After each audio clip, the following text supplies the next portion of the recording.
Hello everybody and welcome to the 2020 Recreation Therapy Licensure Now workshop. This is our first webinar doing this all together as a team. We're comprised of Keelin Jardin, Linda Johnson, Erick Kong, Kevin McCann, and myself, Laura McLachlin. And we're going to walk you through some information about licensure.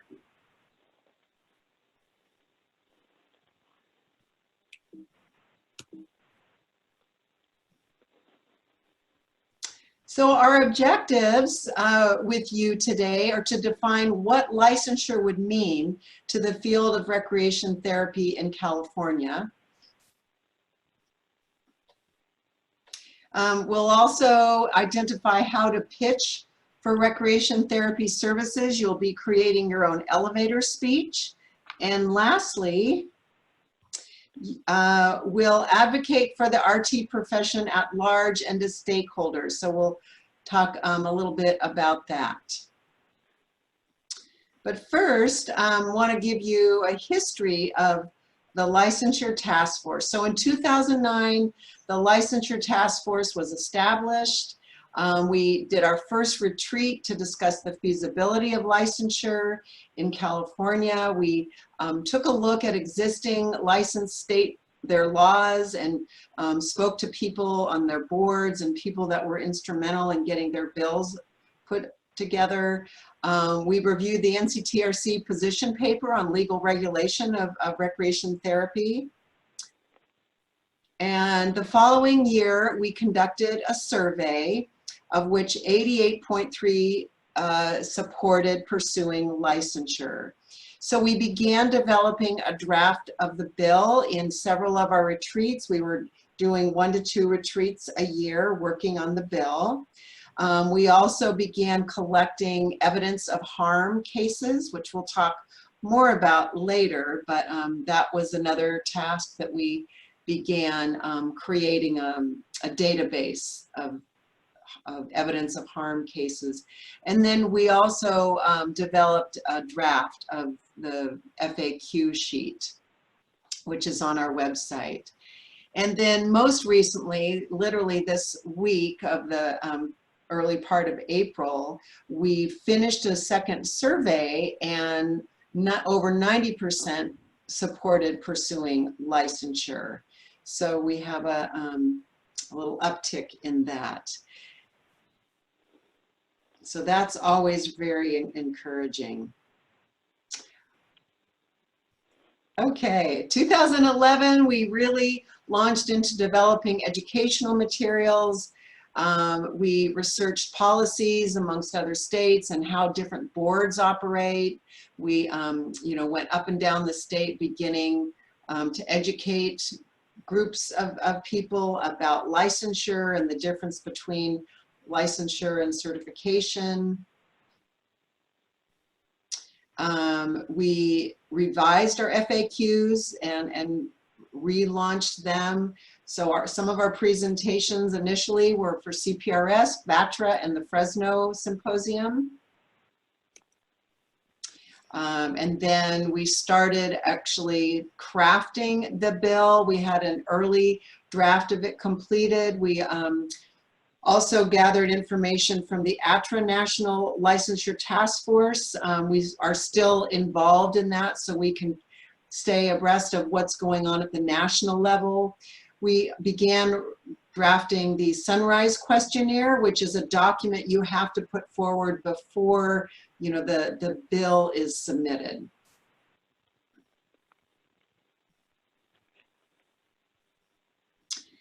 And so in 2013, we reviewed both the sunrise and sunset rules and how other boards approach these sunset issues,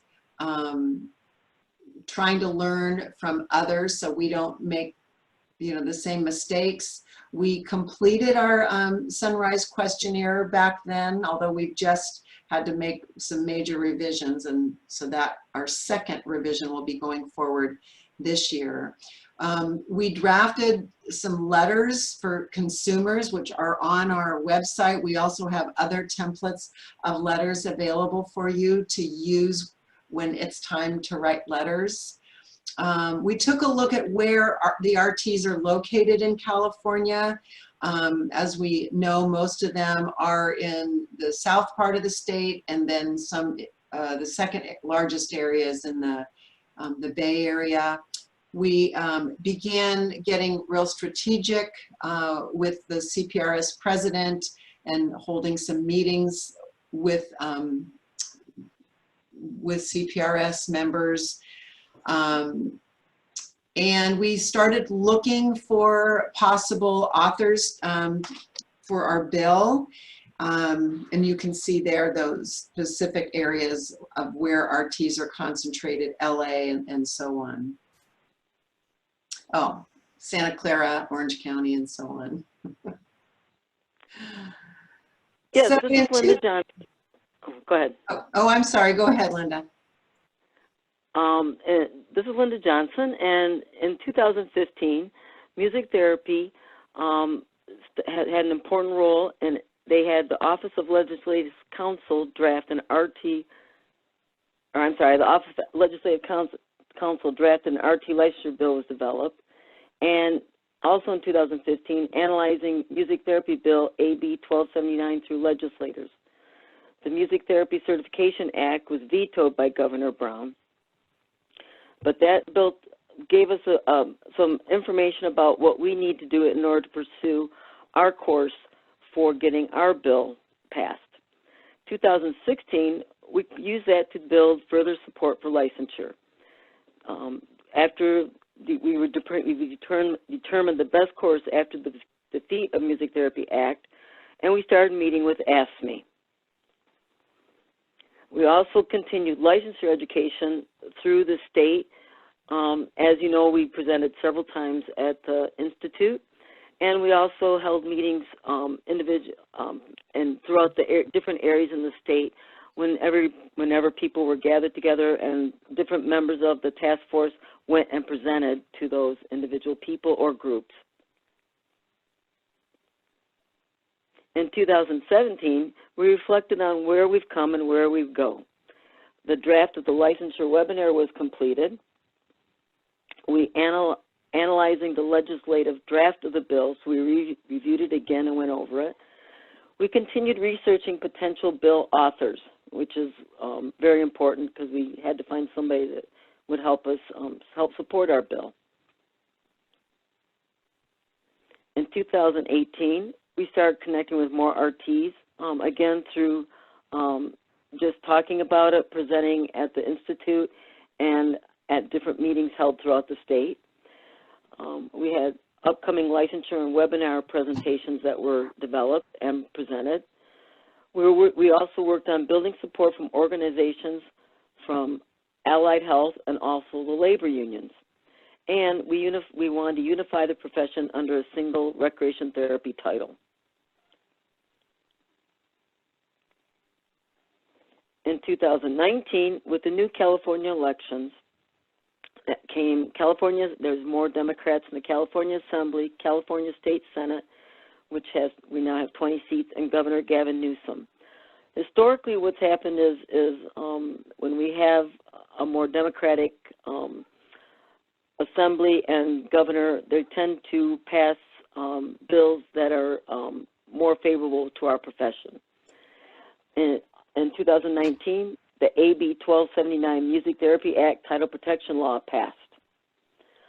We also developed a new website that has our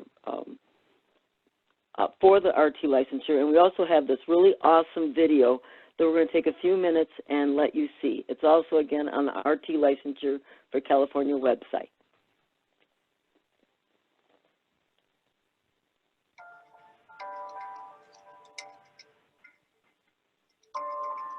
My name is Olivia Duck, and I'm a nationally certified recreation therapist.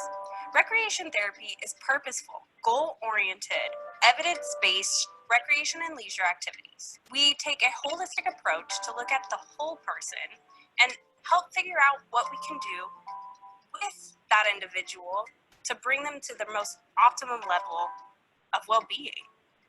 I'm Rodrigo Coronado. I go by Rigo. I was born in Chile.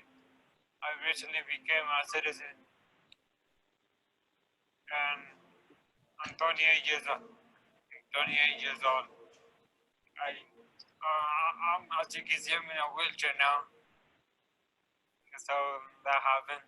Rigo has a traumatic brain injury, TBI, that resulted from an auto accident.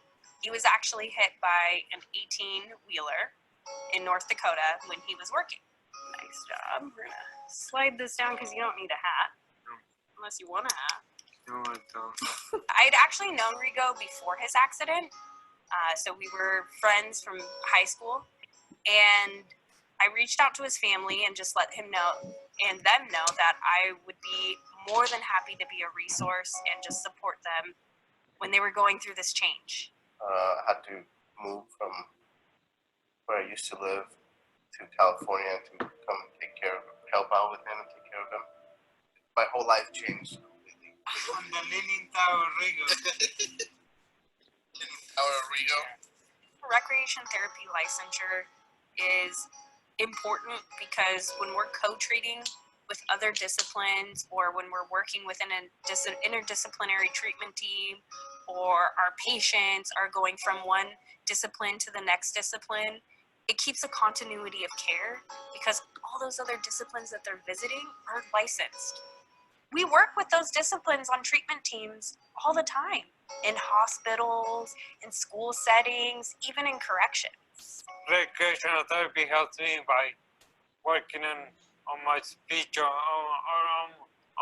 my eye movement, on my hand coordination, working out. Working with Olivia is awesome. He's over here making faces at me right now. You feel safe? Yeah. Okay, to the side. Safe. Okay, to this side. Safe. Okay, Rigo. It is imperative that we get into this harness more frequently because when you get into this harness, you are able to work on your balance independently. Generally, a lot of things that we do together are figuring out ways that he can get back to a recreation and leisure life that he had before his accident. The newest one for him was actually going skiing. Highly trained instructors that are not going to let anything happen to Rigo, just like I'm not going to let anything happen to Rigo. When Rigo and I are painting together, yes, we're working on his fine motor skills, we're working on his wrist movements, but really, we're focusing on getting lost in the moment, just enjoying. We're being mindful with each paint stroke, that we're taking deep breaths. Painting makes me feel relaxed.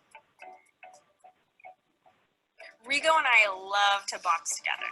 Go ahead and relax. Yeah. Take a deep breath. Nice. Now I can get in that thumb. What muscles are we working?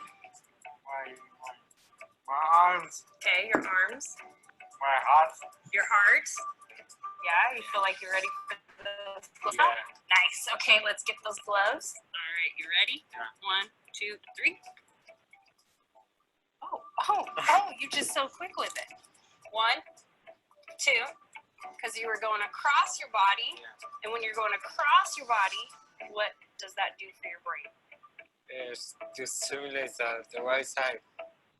Ooh. It's important to teach the next generation about recreation therapy because the medical field's always changing. The way we look at health is always changing. And we need to keep up with that. We can't be stuck in what we thought was good. What does recreation therapy mean to you? Yes. I want to become a recreational therapist to help those in need that need rehabilitation or therapy through play. Rec therapy licensure is important due to continuity of care, accountability of treatment, and safety to the populations we serve. Being a veteran, I believe that rec therapy is very important to get other veterans with PTSD and other mental disorders out into the community. So recreational therapy has shown me that I can do a lot of things. We help you become you again. And that's why I love recreation therapy.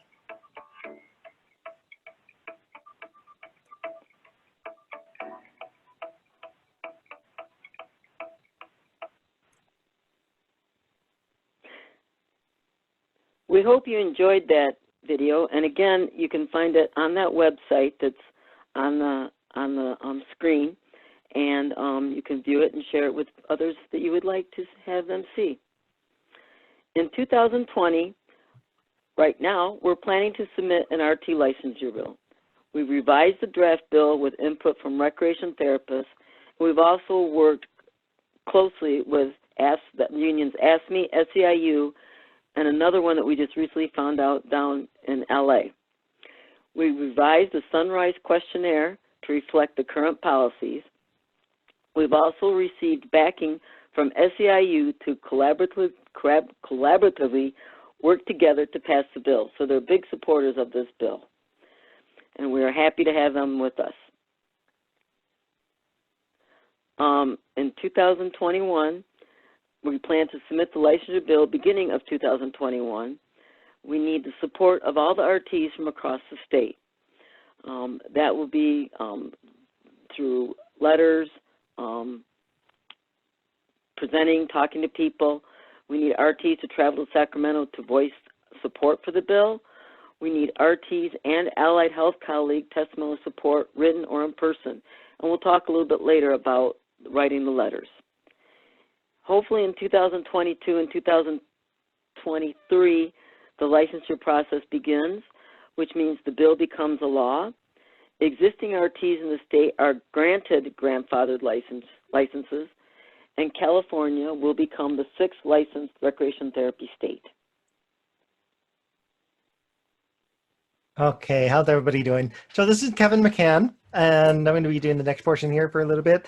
So this is a map of North America primarily, and I want to highlight a few things. It's hard to see Washington, D.C., but Washington, D.C. is the little dot all the way over on the right side in yellow, and then Washington State is the other highlight in yellow. Both of those states have registration. So essentially what registration means is you put your name on a list, and that's it. And that is the only protection they have for recreation therapy, and that's the only protection that they gain really from the government. And those are the only two areas that still have any kind of thing tied to registration. The areas in green, those are the 5 states that are currently licensed. So you're looking at Utah, you're looking at Oklahoma, you're looking at North Carolina, you're looking at just recently passed this year in January, New Jersey, and then New Hampshire. Those are all our currently licensed states. That's about 5% of the entire United States. And if you also notice that you also have some states up in Canada, which has also been moving towards licensure as well. And so there's a bunch of states with active drafts. California happens to have an active draft.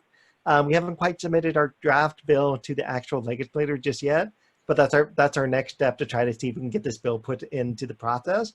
Georgia is also another state that is pushing forward with trying to get their bill active and into their legislature and hopefully passed. Nova Scotia out in Canada is another state that's going to be trying to get their bill through the legislature as well. Minnesota is another one of those states, and Alberta, both of those states there also have active bills that they're trying to push forward. The states in blue, you're talking about New Mexico, Pennsylvania, and New York. All 3 states there have active bills in the legislature currently and are in some form of process of trying to get approved. New Mexico's primary issue happens to deal with the number of RTs in their state, and that's where the main hang up in their bill has been repeatedly. New York is actually, prior to the things that have been happening recently, New York has submitted their bill at least 4 times over time, and each time has been kind of shot down for one reason or another. And what we learned both from them as well as other people is the more you submit the bill, the harder it starts to become. And so this is one of the reasons we haven't submitted a bill yet, because we're trying to essentially try to achieve an ideal bill as best as we can. So the bill goes through once and it only goes through the entire process once, and it comes out the other end a lot easier, because or else then you end up with New York's problem where you have to start justifying things. All of the states in pink that you see there, I'm not going to list them all of those other states, including the ones in Canada, all are in some process of doing some sort of exploratory committee. This includes trying to do surveys of their membership in their state, trying to look at whether or not they can craft a bill, trying to see what's going on in other states, trying to keep abreast of information, and trying to see what their potential opportunities are in their legislators. And that's what's going on with those states there. And just kind of gives you a global picture of this is not just a California thing. This is really more of a nationwide thing and eventually a North America thing.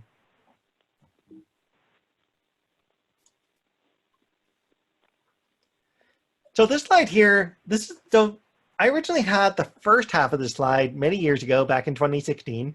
And then when I was trying to update it for this presentation, I realized a few things that stood out for me that I wasn't expecting to have happen. So this is comparing allied therapies between 2016 and 2018.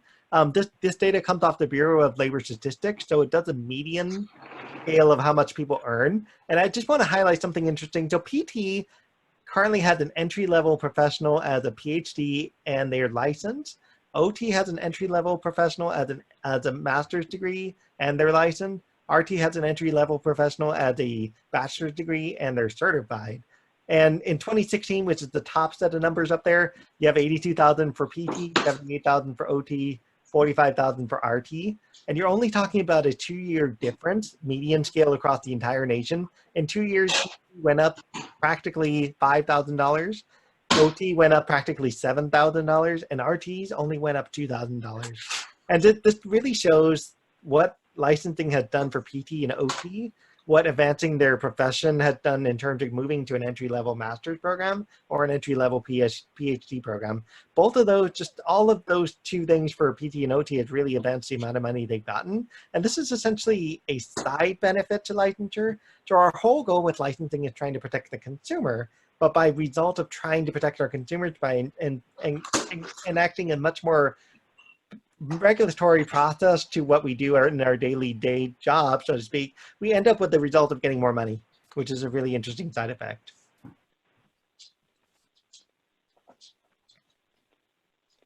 So one of the things in the bill is we want to make sure that we have something called a grandfathering clause. Without a grandfathering clause, nobody can get licensed, okay? So you have to have a license. And then in that bill, you have to have a grandfathering clause. And what's important about the grandfathering clause is trying to highlight as many groups that you have here in California.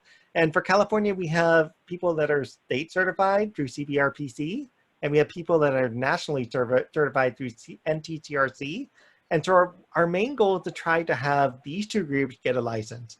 And so part of the grandfathering clause's job is to ensure that if you have state certification or national certification, within a set time period, and in this case it says 3 years, within 3 years of the law passing, we want to try to get people rolled over into a license.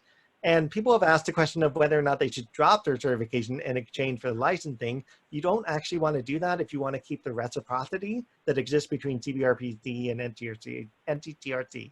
So CBRPC has reciprocity between California and Texas.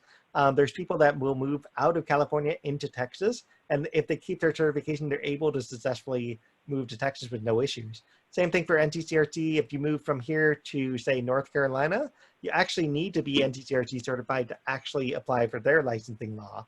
And so something that people don't realize and quite understand sometimes when it comes across this way is licensing is state by state basis. It's not national. You can't make licensing national. So the certifying part is the part that creates a national reciprocity. And so we're trying to do across all 50 states is ensure there's national reciprocity so people are able to take their certification and move across to another state, say Nevada, right? And still be able to, if Nevada passes licensing one day, still be able to apply for licensing in that state with the most minimum issues of having to get there. For the group that's not certified, there are still non-certified recreation therapists in the state.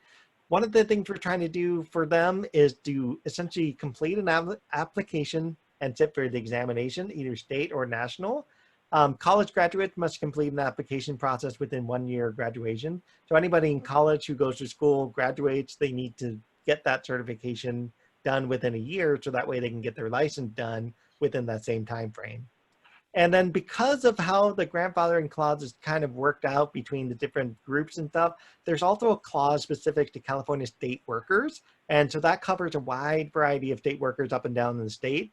And so the idea behind that is also to be able to get them grandfathered in by the basis of them having a recreation therapy title, having a bachelor's degree, et cetera, et cetera. And the process there is to be able to have each of these three groups easily get grandfathered in as best as possible. The last group before I say this is also it says you must be an existing state worker. This is kind of an important thing. If you say dropped out of the state workforce and either retired from the state workforce or you continued to work somewhere else, it wouldn't apply to you unless you're actually existing employee at the state, right? And that's where that bottom one would apply. Another grandfathering clause, by the way, is to try to highlight people that move from state to state. So North Carolina moves to California, and to be able to have the ease of reciprocity that way. The way that would work would be backward. They would have NCCRC on the outset in North Carolina. They would just bring that to California, and then they would just use that to get their license right off the bat.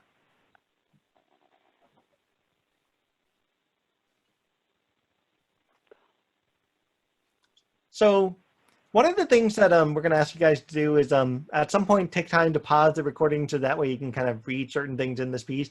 One of the goals here is to be able to have people do letter writing to their representatives.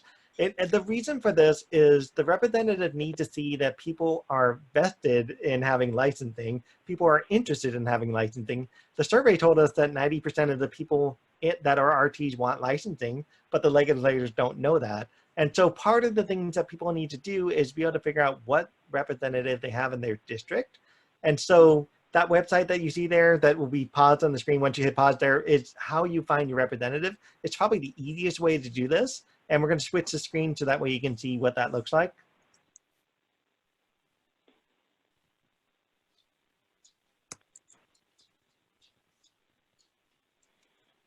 So with this, all you have to do is type in your street address, your city, and your zip code, and you'll be able to get both the Assembly and the Senate representative. Keelin's currently working on the screen on that side. I don't know if she can type an address there for me. That'd be wonderful. That would do, just that, whatever works. Okay, so that's over in Castro Valley. I don't know where that specific address is. I don't know who that belongs to. There it goes.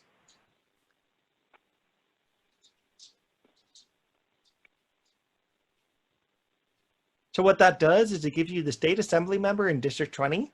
In this case, Bill Quirk, he's a Democrat. And it also gives you state Senate in District 10, Senator Bob Wieckowski, also a Democrat. And so what that does is it makes it very easy for people to access their legislative members. If Keelin clicks on either one of these, if you just pick one of these and click on it, what you end up with is you go direct to the Assembly website or direct to the Senate website, and you'll actually get information about whoever it is that is their representative. What's nice about this too is it also gives you some background about that legislator. If you go through the various tabs, you can eventually find out who the legislator is, what their life about. Sometimes what they will put in there is they might have worked with somebody with a disability, they might have worked with somebody with mental health, they might have worked with somebody in a hospital setting, they might know someone personally, and that kind of information typically on this page. And you'll be able to find under Contact Me or various places you can actually contact, in this case, Bill, and from there you'll be able to get the addresses for the legislator. In this case, Keelin, it would be down there on the right, Contact Bill.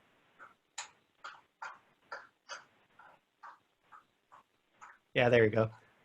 Right, and that will give you the ability to type in a name, address, select an issue, and then so on and type stuff. In this case, that's how Bill's website is set up. Other people's websites are set up, but they'll put an address on there and you can easily write a letter to them. We'll go back to the PowerPoint. So one of your goals here is to try to work on this at home. I know we were trying to do this at the conference, but hey, we can't make that work right now. So you have to do this at home.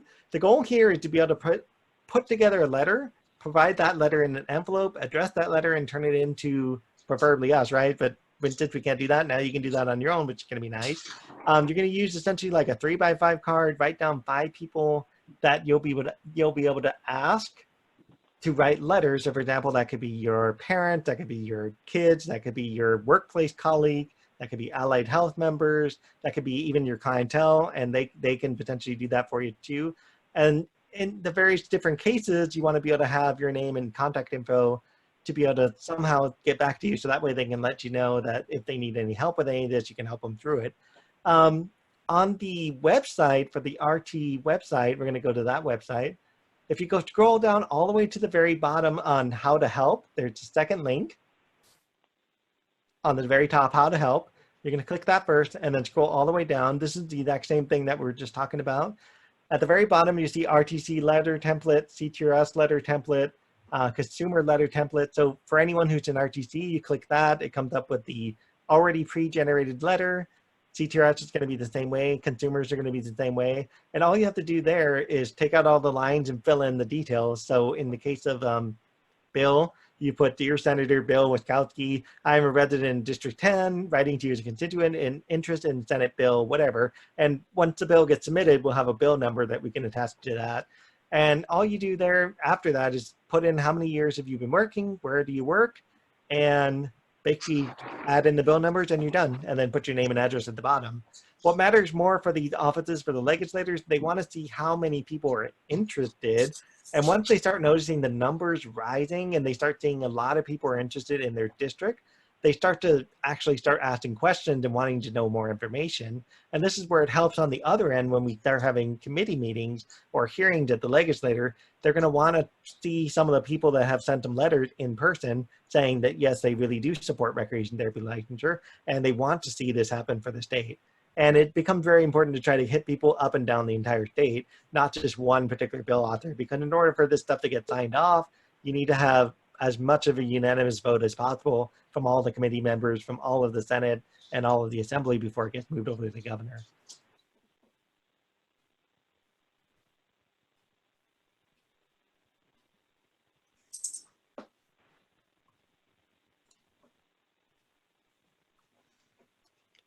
So if you opt to talk to a legislator in person, and for anybody who actually has a legislator as their neighbor, wonderful. Or if you just happen to know somebody who knows the legislator, even better. You want to be able to try to talk to that legislator, but generally what happens is you end up running into their legislative staff, and their staff tend to field people and questions, and they tend to block the legislator typically. So you usually have to go to the staff member, and you want to try to tailor this as best you can to the subject matter. So the more you know about the legislator, the more likely you're going to get to the legislator himself. You want to do research as much as you can about that legislator in advance. How do they do their district? What do they care about in their district? So for example, I happen to be in an agriculture district. So why does agriculture matter to the guy that might be my representative? Turned out my guy and my representative also cares about disabilities. We also have a hospital here. We have a prison facility here. We have several regular hospitals here that treat different people for different types of things. We have substance abuse facilities. So those kind of things, my guy would actually care about that kind of stuff. And so you want to try to align the conversation around the things they care about. And at the same time, you want to keep in mind etiquette. You don't want to try to force things onto them. You know, at the very least, say, here's my card. I'm a recreation therapist. I want you to support licensure. And sometimes they'll just give you their card if they want to get follow-up information from you. You want to be professional, as organized as possible. Introduce yourself, such as I'm Kevin McCann. I work for Salinas Valley State Prison, and I'm a recreation therapist. And I'm currently trying to pass licensure for California, and we need your help. Something like that, right? And then from there, if he or she is willing, you can kind of move forward from there and get more conversation, right? If not, sometimes you just stop with the card, it works. Brevity is a key detail. So keep in mind again, the legislators can get bombarded with a number of things. The staff block a lot of the things to get to them. And so sometimes you just do the meeting through the staff member and you have to work with that. And so sometimes getting through the staff member is key too. So it's very critical to try to keep your message as on point as possible and get to your point as possible, because that legislator may just be with you for 5 minutes and it's got to go on with the rest of their multi-hour appointment schedule that they got to work with. A lot of times they try to do their best to work with their constituents.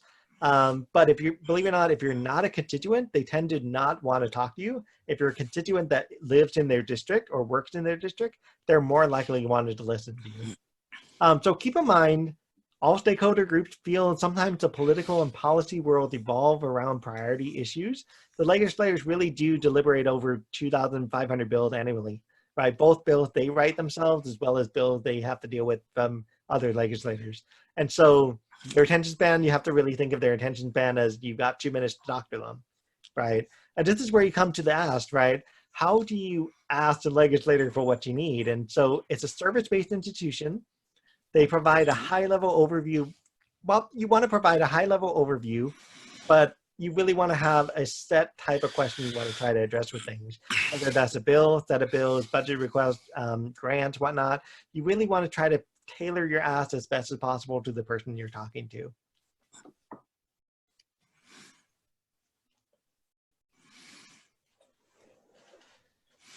If you can do this, and we can also help with some of this. So if you need information, materials, we can talk to the licensing task force. We can give you some stuff to give to them. If you're able to do this, one of the things you're able to do is you talk to the legislator, you know you got 2 minutes, you say, I'm a recreation therapist, I support licensure, I want you to support licensure. If that's all you say, that's great. You can actually leave them with material that they can take back to the office and review later, especially when the bill is going through the process. They sometimes want material to refer back to. And so being able to have material available, it's good. We know that most of the material may not get looked at per se. Usually they'll look at a few pages, skim through the thing, but all it takes, honestly, is just one person in the legislature to go, this is interesting, I want to know more. And from there, usually you get someone hooked in. This is where having a legislator as a neighbor or a friend, it actually makes it a lot easier because then they know you personally and they're more likely to give you the time of the day to really sit with you. One of the things that they do too is something called Waka days, right? This is also known as facility tours.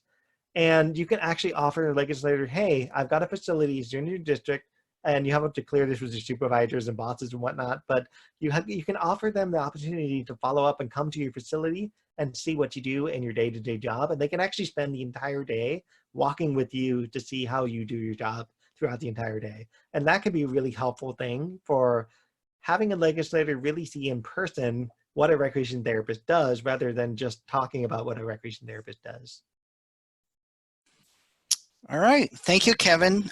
This is Eric Kong. And aside from having you to contact your legislators, we would also like for you to contribute by writing an elevator speech. An elevator speech is really a 30-second roughly 30-second speech where it should be clear, concise, and it basically explain who you are and what you do. You know, I can't tell you how many times that I'm sure a lot of you could relate in terms of, you know, people asking us what we do and we tell them we're a recreation therapist and they end up asking us what is that? And so, you know, this is sort of a way to address that. So we want to be able to say in a way that a listener has no background and knowledge, which most of them are, could really be able to walk away after giving that 30-second speech and have a clear understanding of exactly what we do. An exceptional type of elevator speech should really entice your listener to really ask him to ask for more question and hopefully open to more future conversations. Obviously, the elevator speech should really be about your passion, you know. So when you write your elevator speech, make sure you keep that in mind. Go ahead, keep going. All right. So first, we really want you to be able to introduce yourself and provide the type of contacts, your job title, your location, and the type of people you serve. For example, I am a recreation therapist and I provide service to veterans at VA.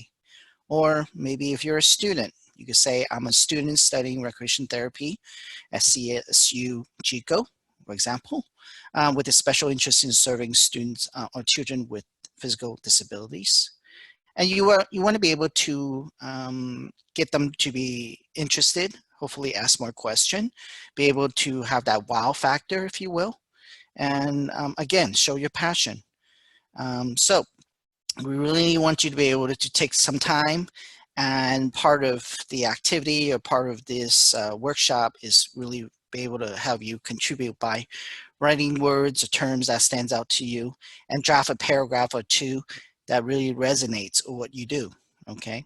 So again, you know, when it's one of those things that hopefully by the time you complete this activity, you'll be able to have it memorized. So anybody that comes along and asks you what you do, you'll be able to, you know, say it right away and it should come out naturally, okay?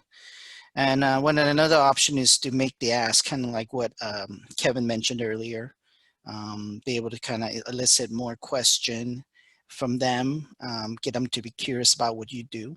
So here's an example what an elevator speech should look like. This is, I think this was written collaboratively, but as a recreation therapist, I work with youth at a behavioral health treatment center who are receiving treatment for behavioral and mental health needs. Using a systematic process, I implement recreation activity to improve and maintain their health. My goal is to help the youth I serve overcome barriers that prevents them from having a truly meaningful leisure lifestyle. We need to protect people with disability from harm and assure them competent, qualified professionals. Obtaining licensure for recreational therapists is critical to achieve this goal. So this is just an example, but I'll be excited to really be able to see and read some of your elevator speech. All right, so at the conclusion of this workshop, I would love for you to be able to create a 30-second, brief 30-second elevator speech about what RT and the benefits. Please showcase your passion and your personality, okay? So writing a brief speech for the following audience could be an administrator or a medical doctor, or anybody in our interdisciplinary team, OT, PT, or anybody that you work with, or people that you may have come across and ask you what we do. And those are the people that we really want to be able to focus this speech to. And so what I love for you to do is to write this and then email it to me. My email is on the screen. And if you could do that, that would be fantastic. Go ahead and click on the next thing. And some of your speeches that you submit, I'll be sure to upload it to our website. Yep, perfect. And as you can see on the bottom there, go and scroll to the bottom. Thank you. Oh, you're fast. There you go. Stay right there. There you go. So yeah, so you can see there's a couple of examples there already. So feel free to take a look at that. Please submit your elevator speech, and once I have those, I'm more than happy to upload it to our website here. Okay. All right. Thank you very much.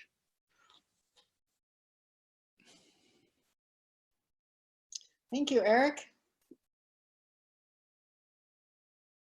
Okay, my name is Keelin Jardin, and just want to make sure you have my video here.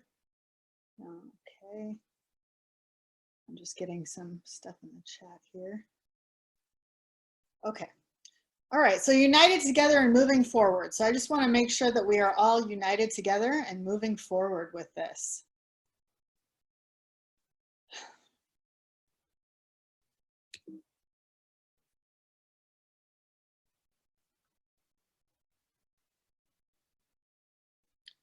So something about moving forward is uniting our titles to all be recreation therapy. So we did send out a survey a while ago and talked to all the professors in the field of recreation therapy and decided to just use the term recreation therapy.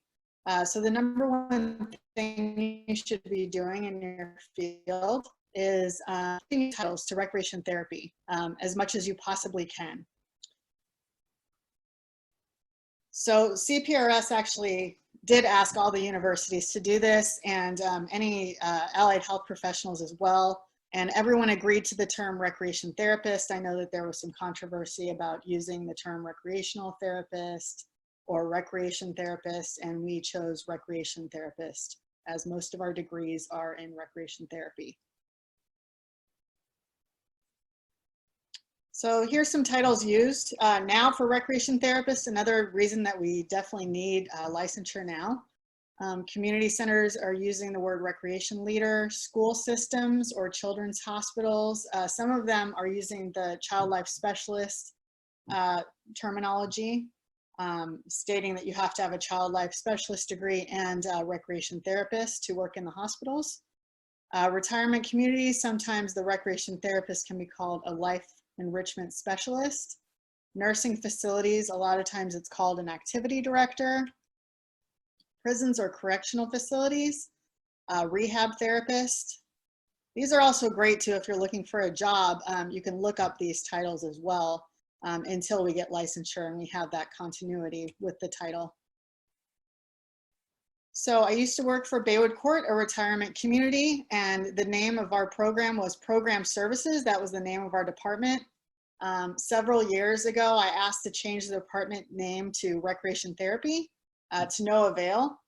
After about 8 years of asking, I finally got them to change the title to Recreation Therapy because we added a Recreation Therapy internship program there. And then they saw the benefit. So I asked them, I said, Recreation Therapy interns are not able to find our internship site. So I asked if we could change our department name to the Recreation Therapy Department. And that's how I really got the administration to key into that term. So you kind of have to see what is important to your current administrator and go from there. So at Baywood, now they have 5 certified recreation therapists and can have 10 interns at one time.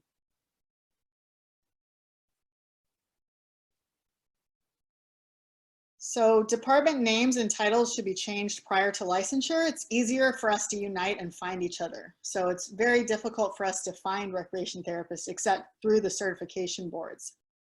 So it's important, if you at all possible, you can change your department names. I know that might not be possible for some of you, but at least changing your titles to recreation therapists. So you can use this example, even if you don't have interns. It's a way to get qualified RTs to find your facility. So a lot of times recreation therapists have a hard time finding sites because we have to search for names such as rehab therapist, life enrichment specialist. You're not attracting the RTs from a job search. So they would attract more recreation therapists if they change their title. So you could try using that explanation for your administrators. Change your job descriptions as well. You know, change your job descriptions to go with NCTRC's job task analysis. So therefore you are ready when licensure comes, you'll already be in line with licensure because you will be following the NCTRC job task analysis. So write letters to your representative. These are some ways you can help with licensure. Change your department name and titles to recreation therapist or recreation therapy department. Help donate to obtain licensure, and you can do that on the website, I believe. I'm not sure if we have a donate button yet, but maybe Laura can say something about that. We will have a free webinar coming soon, so take advantage of that. Start taking interns. So we have more people in our field, there's strength in numbers. So it's very important to give back to our field. And also, yeah, there are strength in numbers. And, you know, the government is not going to be listening to our licensure bill if we do not have a lot of recreation therapists out there. So it's really important to take interns if at all possible. And change your job descriptions. Okay, so if there's any questions, I guess you can direct them to Laura McLachlin or Linda Johnson about the licensure task force. Does anyone else have anything that they would like to say at this time from our committee? Yep. Well, just want to say thank you for attending our workshop. Yeah, thanks everybody, and we hope to get you involved in whatever capacity you're willing. So just reach out to us. Yeah, I want to also thank you too for everybody for taking the time to do this presentation. I know it's kind of unusual circumstances to have this way, but if there's more questions that come up by the end of it, just email us and we'll let you know, and we'll try to get back to you as best we can. And we hope you enjoyed our presentation and have a great day. Yeah, thank you very much. And make sure you fill out your CEU forms and turn those in. Thank you. Thank you.